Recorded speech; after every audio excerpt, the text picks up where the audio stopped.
Hello বন্ধুরা, আজকে আমি নিয়ে এসেছি বাঁধাকপি ভাজা। বাঁধাকপিটা ভালো করে ধুয়ে নেব।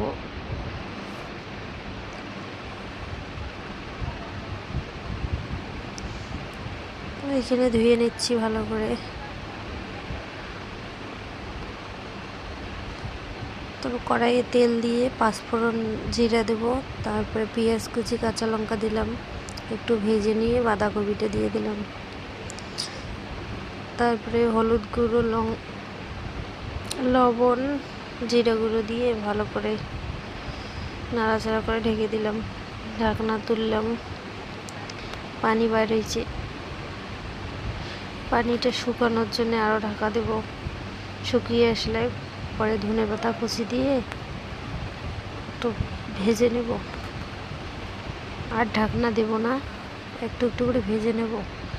ভাজা হয়ে গেছে, নামিয়ে নিলাম।